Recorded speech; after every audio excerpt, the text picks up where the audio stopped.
Hello, and welcome to this edition of the Daily Sports Roar. I am your host, Shane Salcedo, and today it's all about a 2025 four-round mock draft. So let's get right to it. In a surprising move, at least to some, not to many, the Giants can't wait to get their hands on a quarterback. Is it a right decision? Tough to say. Me personally, I believe it's another opportunity for them to ruin a quarterback, but the Giants are the Giants. They tend to take big swings and every so often hit one and then let it walk out the door like they did with Saquon Barkley. That said, in this instance, they take a big swing and move from 3-1 in a trade with the Titans. The Titans, taking that move, also wind up with the Giants' second-round pick this year and a fourth-round pick next year. So, here we go.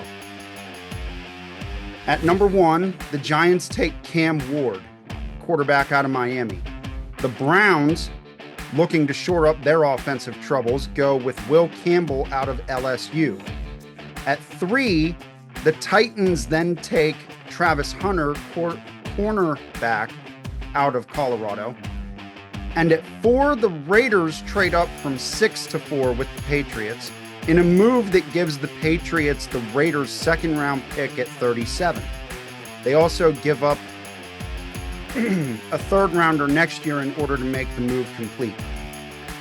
So at 4, the Raiders take Shedeur Sanders. With Abdul Carter being the best available player on the board, the Jaguars easily snatch him up at 5. At 6, the Patriots do something to shore up their offensive line and take who I believe is arguably one of the best offensive tackles in this class in Armand Membo out of Missouri. At 7, the Giants take Ashton Gianti. They don't necessarily need a running back, but I feel like they're a team who believes that at this point, if Ward and Sanders are gone, there's not a quarterback left worth spending a first-round pick on. At 8, Shamar Stewart helps the edge rush for Carolina, which was in great disarray last year. At 9, the Saints shore up their defensive line by going after arguably the best defensive tackle in this class in Mason Graham. The Patriots trade back into the first round with Chicago at number 10 and take Tataroa McMillan. Now, out of this deal, the Patriots give up their pick at 37 from the Raiders, their original pick at 38, and a third-round pick next year in order to move back up. Chicago obliges. The Patriots take Tataroa McMillan. At 11, the 49ers backfield in their secondary has been in complete disarray. They go for a corner. They take Will Johnson out of Michigan. At 12, the Dallas Cowboys go after another big name to pair alongside Micah Parsons and take Jalen Walker, linebacker out of Georgia. At 13, Miami's just looking to build that offensive line back up to keep Tua protected. They go with Tyler Booker out of Alabama. At 14, Tyler Warren, Penn State tight end, goes to the Colts. They certainly need help in their passing game, especially with Anthony Richardson needing more targets than just Michael Pittman, who can be reliable. I feel like Warren's got soft hands, decent moves. He does tend to give up on his routes a little bit easily, but I feel like that's something that can be coached out of him. At 15, the Falcons decide that they need to give Drake London some help and go after wide receiver Matthew Golden. At 16, the Cardinals' defensive pass rush last year was in disarray. They go after Mikael Williams, edge rusher out of Georgia. The Chiefs trade up from 31 to 17 in a move with Cincinnati. Cincinnati winds up with Kansas City's second-round pick, third-round pick, and a fourth-rounder next year to make the move possible.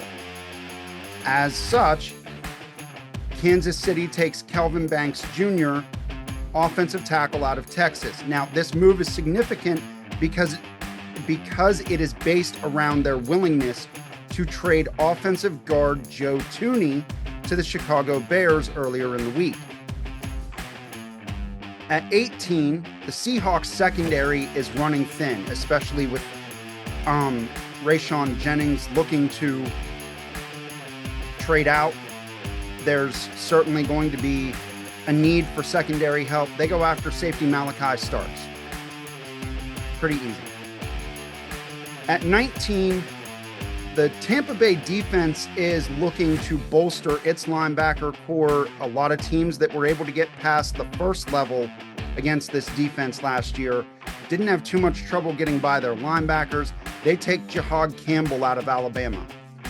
At 20, the Rams trade up. The Rams trade up with the Broncos. And in doing so, they shore up an offensive tackle position after trading guard Jonah Jackson to the Bears. So with the move, they take Josh Simmons, offensive tackle, out of Ohio State. The Eagles then trade from 32 to 21 in a move with the Steelers, and as such, take James Pierce, edge rusher out of Tennessee. This move is significant because the Eagles are, at the moment, not expected to be able to re-sign Josh Sweat, so they believe that they need to bolster their pass rush for an inevitable vacancy. The Washington Commanders then trade up with the Chargers and take Jahdae Barron out of Texas. Their secondary was one of the ones that could be easily burnt by the right players last year. This helps bolster a position that was easily exploited in a few of their games, especially in games against Detroit and an early game against Tampa Bay. At 23, the Packers stay put. They go after edge rusher Nick Scorton out of Texas A&M. It's an easy move for them. They didn't have the best pass rush. It wasn't the worst one either, but they're definitely going to look to make some moves to do it. And anything to help that defense along is going to be expected by the Packers in this draft. So they'll take offensive pieces, but in the early goings, I see them looking to go after defense. At 24, the Vikings go after Luther Burden, wide receiver out of Missouri. The move here is meant to give Justin Jefferson a complimentary piece. That's it. Someone to potentially take pressure off of him and get him open. The Texans at 25 go after a wide receiver, and this is because Nico Collins has injury history. There's no determinant on whether or not they're keeping Stephon Diggs. They go after Emeka Egbuka, wide receiver, Ohio State. Now remember that Denver traded back with the Rams. Here they take Colston Loveland in Michigan. This move is meant to take pressure off Cortland Sutton.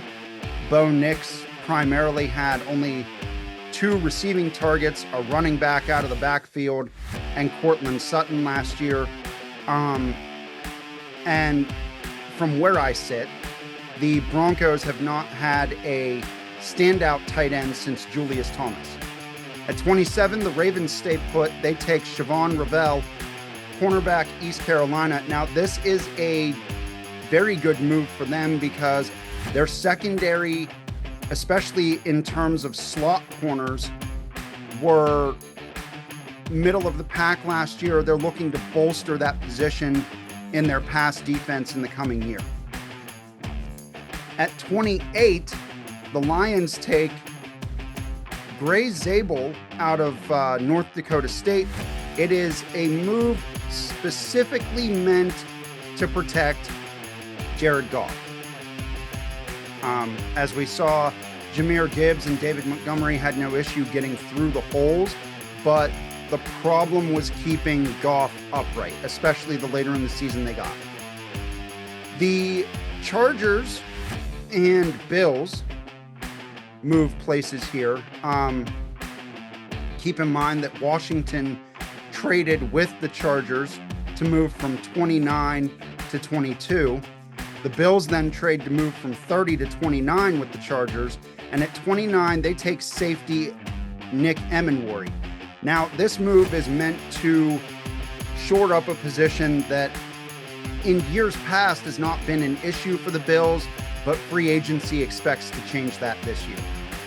So at 30, in light of the news of what happened with Joey Bosa, the Chargers go after an edge rusher, and they take Donovan Izareku. Slightly underpowered, but still around the same level of speed and athleticism. This move is meant to help a defense that will obviously have a very glaring hole. Small fact for you, this will be the first time in the 64 years of the franchise that the Chargers will not have a San Diego Charger rostered. Joey Bosa was the last active San Diego Charger on that roster after their move to Los Angeles. So end of an era there for Chargers fans. The Cowboys then trade back into the first round at number 31 and take defensive tackle Walter Nolan out of Ole Miss. Again, the defense was a big part of their issue last year. However, they do need offensive help too. Everything essentially moved through CeeDee Lamb last year. So at some point they have to be willing to spend on offensive pieces to boot. And then at 32, the Giants trade their way back in with a number of picks given up between this year's draft and next year's draft to get their hands on Cameron Williams, offensive tackle out of Texas. And that brings round one to a close with a lot of moving parts for teams that are desperately looking to get fresh young talent.